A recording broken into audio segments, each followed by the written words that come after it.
I want to bring on Ivan Pollard, who's the Global Chief Marketing Officer at General Mills. Ivan came to General Mills from Coca-Cola, where he managed media strategy. And a couple of fun facts about Ivan. He did his undergrad degree in physics, which may have some sort of connection to consumer engagement. We'll see. Also, he has the oddest he's based in Minnesota. He has the oddest Minnesota accent I think I've ever heard. Ivan, how are you doing today? Very good, Steve. Thank you very much for having me. Welcome. I know we've got a lot to get to today, but we've also left a lot of room of questions for Ivan. So if you have questions about the General Mills brands or some of the things that Ivan raises in his presentation here, please use the chat window because both myself and also you will be engaging in Q&A today. And with that, I'm going to get out of your way, Ivan, and let you take over. Okay, let me see if I can get the technology working. Just bear with me. Let me turn this into a slideshow. And there we go. Well, thank you very much for finding a nice Betty Crocker ad. That's just going to go and make me make a cake a bit later on. Steve's given me 10 minutes to talk about this topic, which is the practice of consumer engagement and how that's changing over time. So as he said, I work for a company called General Mills that makes things like Cheerios and Lucky Charms, which is a good one for today, but it's also things like Annie's and Pillsbury. And then brands you may not have heard of, like One Chai Ferry in China or Yoki down in Brazil. And what I'm going to talk about is this company's been around for 150 years. So I want to talk about what we've learned over that time about consumer engagement. And I'm going to pick up on some of the themes of yesterday. So when Steve started talking yesterday about the emergence of the phygital word and how physical and digital comes together, I'm going to talk about empathy at scale. And I'm also going to talk about social and influencers and how we do that. And to do that, I'm going to talk about the brand that we showcased right at the beginning, which is turning 100 years old this year, actually, which is Betty Crocker. And what I'm going to do is I'm going to talk about what we've learned from the past that now illuminates today and how we think about consumer engagement. Because this was a brand that was born primarily from consumer engagement. And let me tell you a wee bit of the history story. This came as a result of a competition in a newspaper called the Saturday Evening Post in October of 1921, where people were asked to take this full page ad that I hope you can see it a little bit there. So you see a jumbled picture. They were asked to cut it out, turn it into a jigsaw, which was a gold medal flour mill scene, and then send it in to General Mills in order to win a magnificent pin cushion, which was a big thing in those days, branded gold medal. And what surprised General Mills at the time was they got 30,000 correct responses, 30,000 in the post. But also along with those came hundreds of letters from people writing to General Mills about the flour and asking for recipes and tips and guidance on how to bake. Now, Samuel Gale, the ad manager at the time, and his right-hand person, James Quint, they actually were smart because, number one, it's a crisis. We didn't have 30,000 pin cushions to send, so we had to source those. But number two, it's an opportunity. We have consumer engagement right in our hands. And they were also wise enough to know, and apologies for this being the 1920s, that most of the people writing in for baking tips were women, and most of those women didn't want baking tips from a man. So they created the notion of Betty Crocker. She was called Crocker after a recently retired director, William G. Crocker, and Betty, just because it's a nice name. And then they found the signature by running an internal competition. And a lady called Florence Lindeberg won the competition, a secretary. And today, her signature still sits at the front of Betty Crocker. Now, the thing that's interesting is, remember that this is 100 years ago, and this is absolutely what consumer engagement is about. I'm showing you a letter here that's 70 years old and somebody's hung on to it, and that somebody is Miss Colburn. So personalized message, so it went to them. Remember, it was generated by gamification, the idea of a newspaper ad that was a jigsaw. And this gave us real data collection. It wasn't just the data about the address and the date, but it was about what they were asking about and how they were engaging with us. And that loop, because we had their address, they were able to write to us again and again, and we had a team that would respond. And inside of that data, the things that they wrote about in the letter was real good insight and intelligence in how we could make innovation happen. So you swing forward to today, and actually it's exactly the same process as we were using back then. It's just at a different scale and a different speed. We don't have to wait 2 weeks for a letter to get here. We can do it instantaneously. So obviously we're using websites, we're using social, we're using platforms like Pinterest. And it's going to surprise you, but we're one of the biggest food publishers in North America at the moment. We get over 1 million people a day coming to bettycrocker.com. In the old world, that's led us to over 100 million cookied users. In the world that we're going into, we've got over 4 million people who are engaging with us openly and have opted in and giving us their email and are engaging with us. And somewhere in between, there are opportunities to scale. Now, that's pretty big. So you think, you know, over 300 million visitors a year, and it's pretty big, but it's dwarfed by the physical interactions, by a degree of 1 or 2 degrees of magnitude. The physical interactions with Betty Crocker are much greater. So we're starting to think about how we can join the physical and the digital, to Steve's opening comment yesterday, and still create a data trail that emerges from a physical interaction. I'm going to show you an example of this in practice a little later, but this is another example where we are using, when people purchase General Mills products, we're asking them to scan their receipt. We get the data, and what they get in return is a very seamless transition for us to donate to schools. Box Tops has been around for 25 years, but now it's much easier. So a physical transaction leading to a digital connection that creates that engagement loop I talked about and connects the commerce of the physical world and the digital world seamlessly. And it does it like it did in 1921, personalized engagement, a value exchange. You know, you get money for your school. Instead of a pin cushion, we get your opt-in to the data, and we generate first-party data that is getting to be more important. And to Jonathan's talk yesterday, second-party data is like talking to somebody's best friend and hearing about them. You're going to get some understanding of them, but empathy really comes when you talk to them directly. So where does that lead us, and how do we do it? So at General Mills, we kind of like, I don't like that term, you know, fail fast and learn. I much prefer the term down the bottom of this page, which is learn fast and succeed. So as we're doing this phygital, this connected commerce, how do we learn fast and succeed? Well, the first thing is it's teamwork. Marketing is actually a team sport, and it's not just the marketers that are coming up with the ideas. Ideas are going to come from anywhere, but those ideas have to be based on where the consumer is and what they want. They have to be based on what they're asking for in the letter and what content they're reacting with on the digital platforms that we have today. So that's the first thing, teamwork, do it fast. And the second thing is experimentation. So what's great about today's world and the digital platforms and the data we get is how we can think really big, but start really small and then scale it really fast. A little example here is we've just opened a thing called the Betty Lab, which is a kind of a thought that some of our team have had that says, hey, the kitchen isn't just a place to do cooking. It's an experimental lab where science happens and girls and boys can learn about organic chemistry and physical processes. And then we've teamed up to scale it with the Barbie Dream Gap, where they realize that many girls by the age of 5 don't believe that they can be anything that they want to be in the same way that boys do. So we're working with them to close that gap. So that's the kind of how we go about it. But underneath it, you have to organize. So 2 things about that.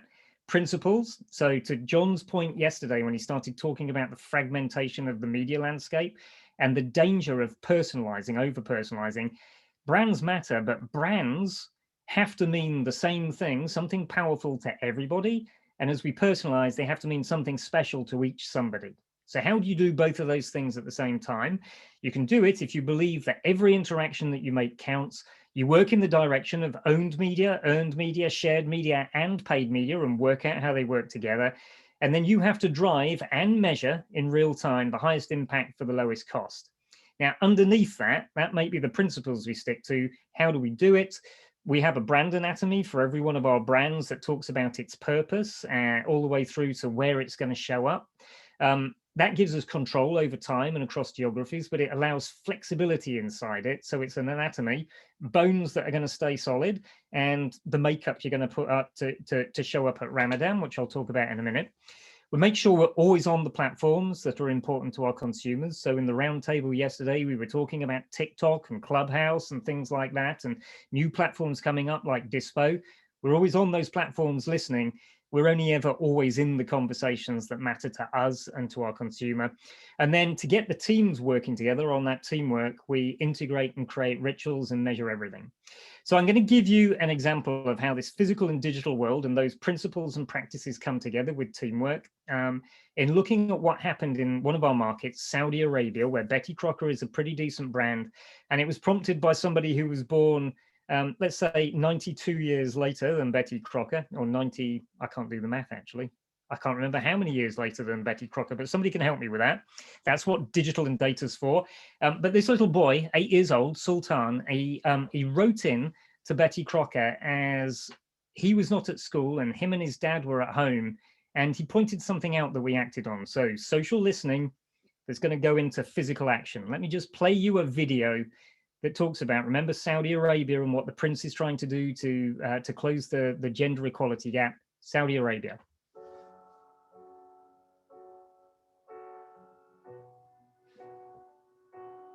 مش البنات اللي يقدرون بس يسوون الكيك.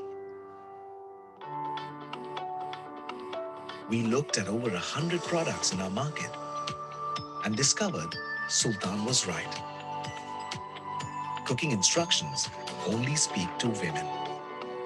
Working with a linguistic expert, we found that the Arabic language can address both men and women, but brands follow the stereotype and only speak to women. We changed the baking instructions in a way to address both.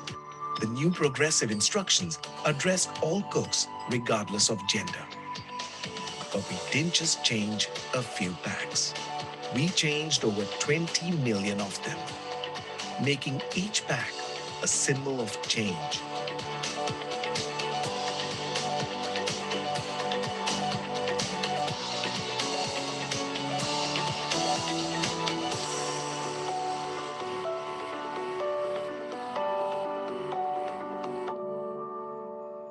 So notice hashtags there. That was the idea. It was sparked by a consumer interaction with us. It emerged as a physical action from us very quickly, 20 million packs reprinted. But we brought it to life using influencers. And, you know, the idea here is not to try and persuade women to come out of the kitchen, but show men the joy of going in. And we use male influencers. Sure, there were some chefs in there, but there were sports stars and racing car drivers and you know, macho men that were going to go into the kitchen. And we gave them Betty Crocker. They cooked with it. Some were wonderfully successful and others less so. But the point here is no TV advertising to start this off, in-store activation, on-pack activation, owned media, shared media, influencers and social, earned media, and very little paid media. Let me just tell you the results. Year on year, a 22.5% growth in terms of the number of Betty Crocker cake mixes sold. COVID effect, it was in there. It was an undergrowing, you know, 12% for the category. But the thing that's stunning is 500 basis points of penetration gain, just based around this thought, prompted by social interaction, using the data that we were collecting, using our physical and our digital assets to try and drive growth. So with that, I'll open this up to questions, but this is the evolving practice of consumer engagement for us. Take all the things that we used to do in the old days, learn from them, accelerate them, and experiment with small things that can get big very, very quickly. 12 minutes and 50 seconds, Steve. Sorry about that. And we did leave loads of time for questions. So please, as I grill Ivan a little bit here, please put your questions in, and we'll get to them in order. First of all, let's talk a little bit about measurement, and especially since you mentioned you're one of the biggest food publishers online. I'm curious, and I think that a lot of brands are challenged with how much to invest in their content marketing and building up that kind of informational and content presence, and how they justify the ROI. So tell us a little bit about how you think about the ROI of those kinds of projects, how you measure them and how you justify the cost. So It's a really good question. Remember, we've been investing in the BettyCrocker.com and Pillsbury.com, and we had Tablespoon.com and others for a long time, and they've cost tens of millions of dollars to go in there. But look at where the world's gone. Remember, when cookies go away, if you're not sitting on ways to engage with your consumer, it's going to cost you a lot more than what we've built in order to get that data. What's super interesting for us, Steve, is we can measure the ROI on our owned media, and it actually performs very, very well. It's not the only thing that you can do to drive, though, because you're talking to a narrowing base if that's all you do. So you have to think about that combination of paid media going on top of earned media that's going on top of owned media. And the ROIs do justify themselves, and they're going to get even better when cookies go away and first-party data becomes really important. I will fess up, you know, it's great. I can tell you a great story about BettyCrocker.com or Pillsbury, but how do I take that data and use it to go sell dog food for Blue Buffalo, or move it into, you know, Mexican meals with Old El Paso? So they're things that we're still working on, because you've got to stay true to the principles of privacy. And if somebody wants to engage with you about making cakes for birthday parties, it's very difficult to tell them that you're using that data to Old El Paso or Totino's Pizza Rolls for a gaming night. I want to sort of both connect something that we saw at the beginning of today in the survey question, where there's a lot of disappointment in podcasting and influencers in particular, with the metrics question, and a question from one of our attendees. Is the disappointment with podcasting and influencers indicative of an absolute lackluster ROI, or an expectation that these channels should have performed much better than they did? Maybe, I'm not sure what experience you have in podcasting, but certainly influencers in that Ramadan campaign that you mentioned, influencers were important there. I'm curious about how you feel about using social influencers across different brands and how you're measuring effectiveness. So I'm going to take that in two parts. I'll do the measuring thing, but let me talk about the influencers first. And we talked a little about this in our roundtable yesterday. I think the disappointment from podcasting and influencers is not just due to the channels, it's due to the way that we are all using it. So let me talk about influencers. I think with influencers, we've started to hit on an algorithm that goes, the first thing you better have with an influencer is that they're engaged in what you're doing. Okay, so how would you identify the influencers? We can all do those neural network maps of who's connecting to who and who's listened to on topics, but do they like what it is, and do they buy into what it is that you're saying? The second thing is, if they're engaged, are they connected to the right people that you want to influence? Because, you know, I might be engaged in unicycling, but everybody that I talk to is not interested in unicycling, okay? And then the third thing is, then when I talk, am I influential? The very definition of an influencer. So we use that algorithm and a whole lot of data underneath it to identify not just the ones or the twos, but what's the pool of influencers we use. And we are seeing steady improvements. Just as Jonathan talked about yesterday, we're seeing steady improvements. We do use a little bit on the measurement. We use a little bit of the Nielsen stuff, but we have our own, and ever evolving, by the way, market mix modeling program. And we have a team internally that runs that for us and can attest. I think there's a big myth in our industry that we can measure the ROI of any given channel. Just like Betty Crocker with that ad you showed right early on. It's not about the box, it's about the ingredients in the box and how you mix them together. So we're working out the interconnectivity and the interconnected ROI from the multiplicity of connection points, not just the ROI of any individual one. Now, you said something that also ties back to something that Jonathan said yesterday, and I'm still a little puzzled by it because it sounds really good, but I'm not sure that I see it and understand it. When you talk about speaking the same to everyone, but being special to every someone, it sort of echoes something Jonathan said yesterday, in that he likes to get back to the big idea, the broad message, but also find ways in which it's directly relatable on a very individual level to individual people. And I'm not sure that I fully follow that. Walk me through it, or explain it a little better to me, or if you've got a good example of the ways in which you're sort of talking in the same way to everybody, but somehow letting everybody feel a little special in their relationship to the brand.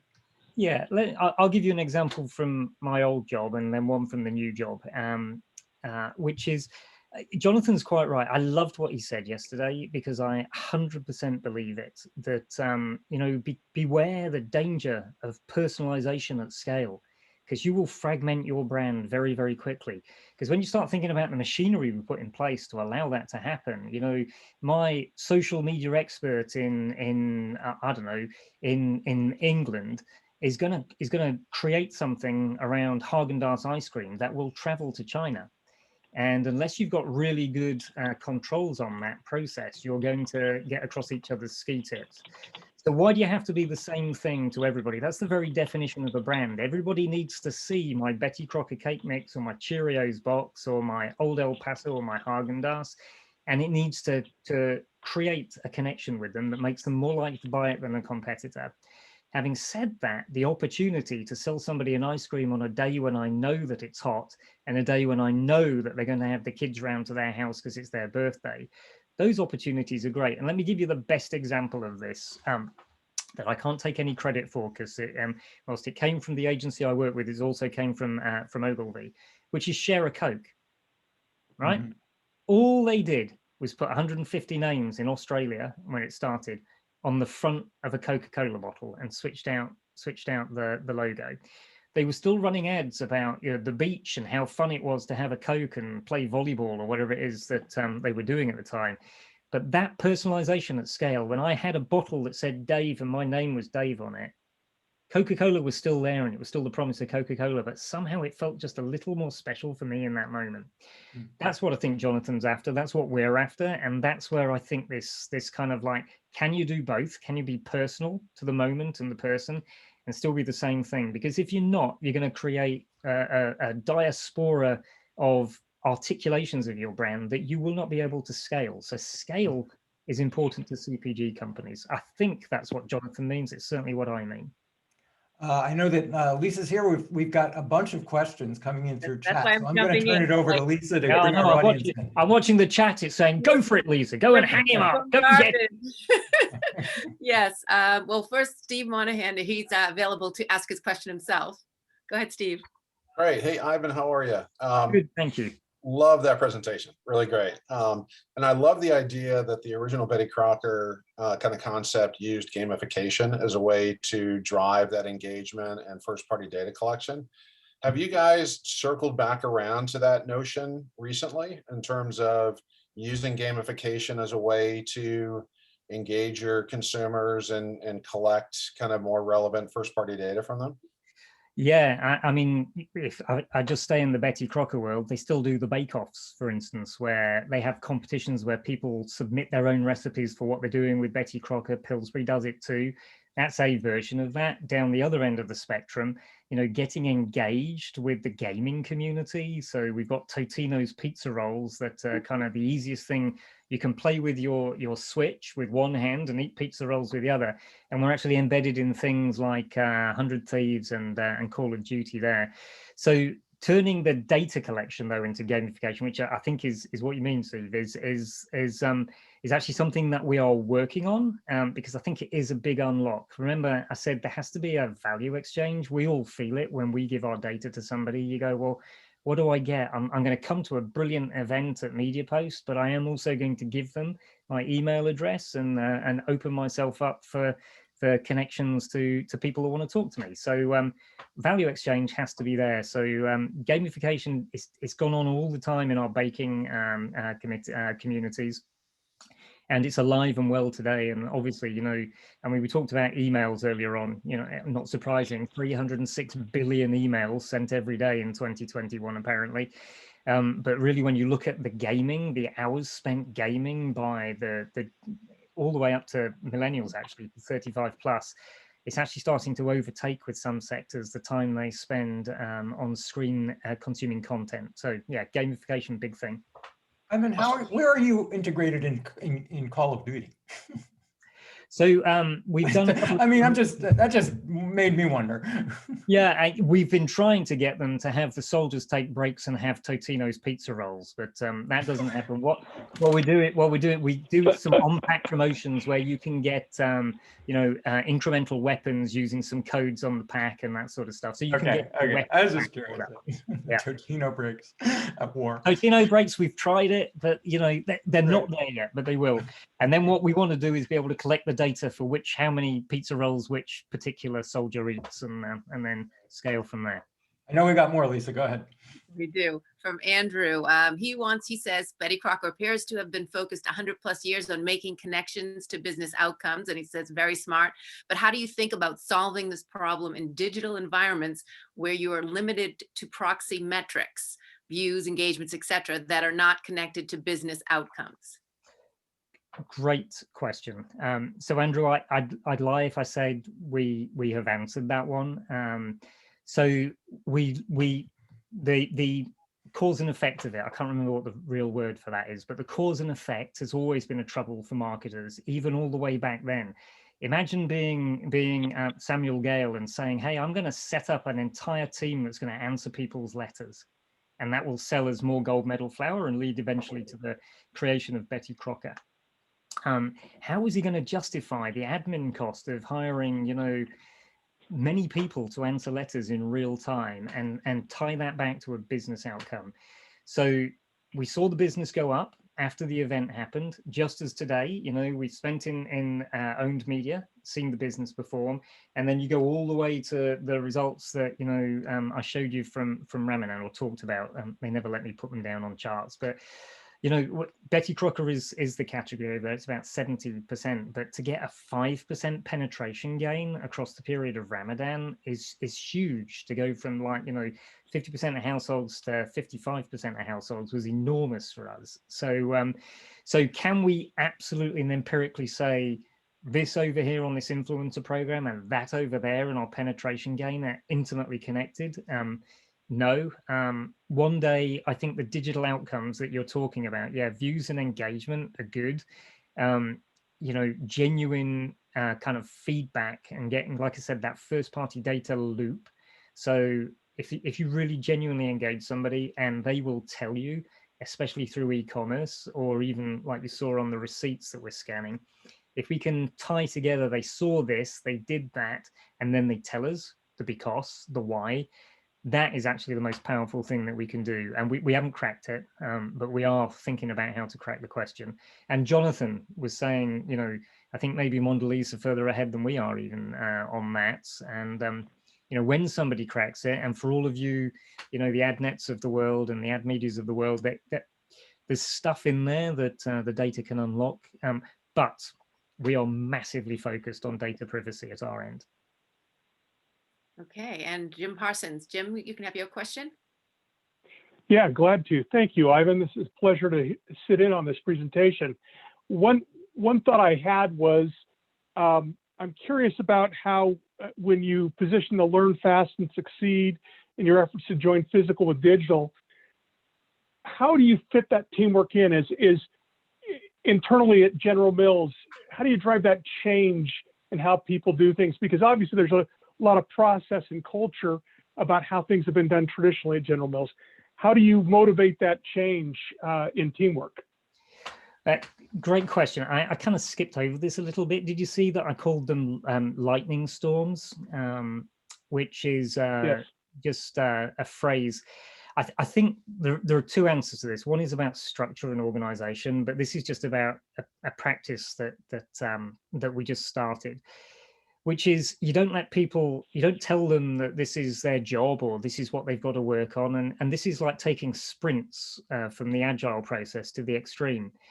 You just get a bunch of people together. It doesn't matter what they do for a living, so long as they're interested in the problem you're trying to solve. And you make them leave their card or their department at the door, and you lock them in a room for 8 hours with a couple of facilitators, and best idea wins. And you just mix the people up, and you allow the lawyer to talk to the marketer, to talk to the digital person about how do we engage people who love cooking to help us solve the needs of old people during lockdown.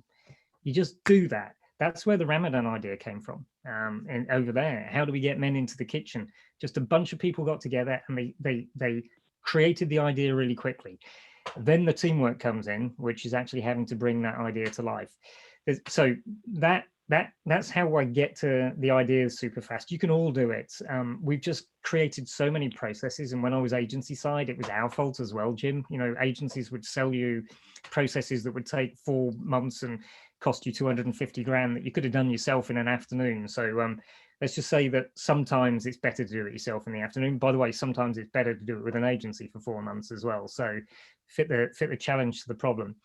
The second part of it is then how do you make institutional change happen, which again, I think Lynn talked about a little yesterday, and so did Jonathan and you, is what we've started to realize is whilst we do the top-down bit, here's our manifesto, and the bottom-up bit about we're going to bring in data scientists, until you make it somebody's job in the everyday, it's kind of difficult to get change to happen. It's like England being invaded by the French in 1066, you know, you either learn how to speak French or they would use a different blacksmith. So so what we're doing is starting to create pods of people inside some of our business units where their sole purpose is this acceleration of the phygital.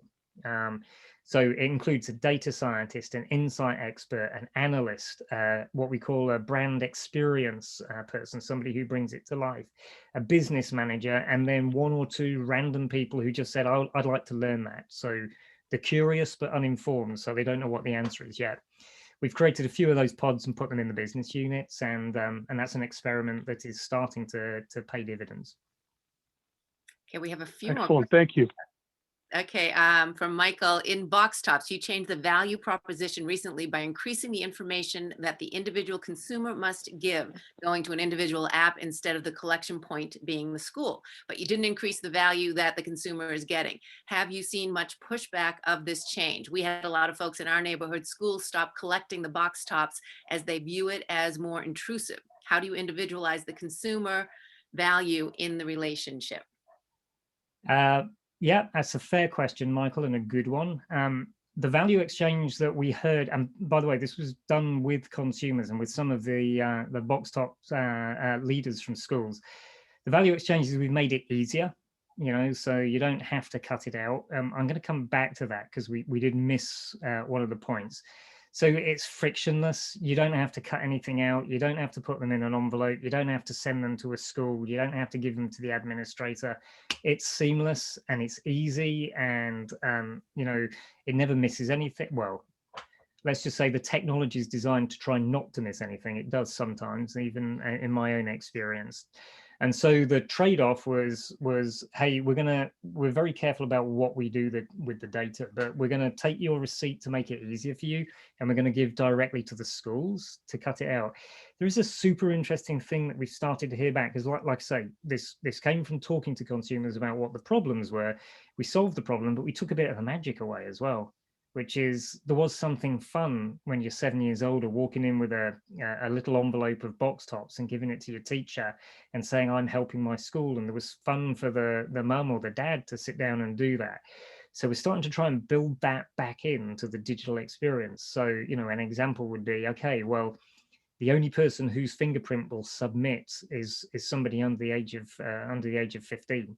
You could do things like that, but overall, what we've noticed, just so you know, is the amount of money that we are giving to schools has gone up significantly since we digitized, which was 18 months ago. I think it's a great question, though, because that's like, well, great, that's good for you. It's good for some. How do you make it good for all of the people that were engaged in that? And that's something that we're working on, which is, okay, do we still bring back that? It's great that I get an email from Betty Crocker. I'm not sure I'm going to save that for 70 years. Same sort of theory applies to box tops. So good question. Physical and digital. And well, first, Jeff likes your, he says, great sweater. I went green. I went green. I was noticing that. Very impressed. And what other aha big ideas or insights surprised and delighted you over the past holiday season, removing the COVID impact? Oh, that's a good question. What surprised and delighted us? I think it's during the holiday season. Now, remember some of the data that we saw from the survey early on. Some of us decreased, 50% of us decreased our budgets, 33% of us increased. I'm in the 33% because we're kind of, we're riding the wave of people eating more at home. So I don't think that surprised us. What has surprised us and delighted us is, for instance, according to a Morning Consult survey and showing up in some of our own data, young people, especially young people who are living on their own, have taken up baking. So our baking business and our home cooking business and our flow of people visiting our websites about finding recipes. We've got a huge uptick in Gen Z people who are saying that they're doing that.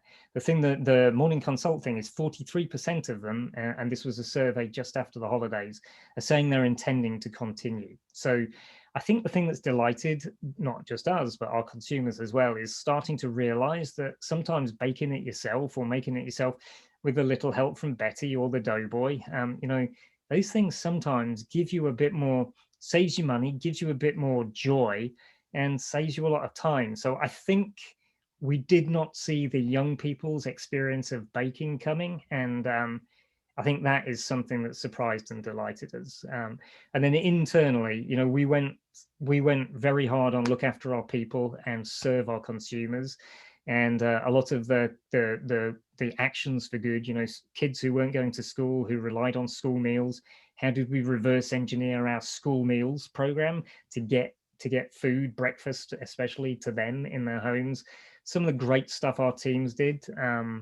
It surprised us that we were as agile and as flexible as we've proven to be. And our challenge is going to be holding on to that. We all are talking about how do we hold on to the penetration gains we've got or the loyalty that we've got to brands. I actually think equally it's how do we hold on to the really good things that we've learned from COVID about how we can work better together and, you know, trust people, distribute the ideas and allow people to take action. So those two things. Great question though, made me think. Ivan, this has been a treat, and obviously there are more that people have to ask of you. If you want to hang and maybe answer some questions in chat, or if you're available to stay for the roundtables, they can engage you there too. Ivan Pollard, this has been fantastic. Thank you so much for joining us today. Well, thank you for having me, and happy St. Patrick's Day.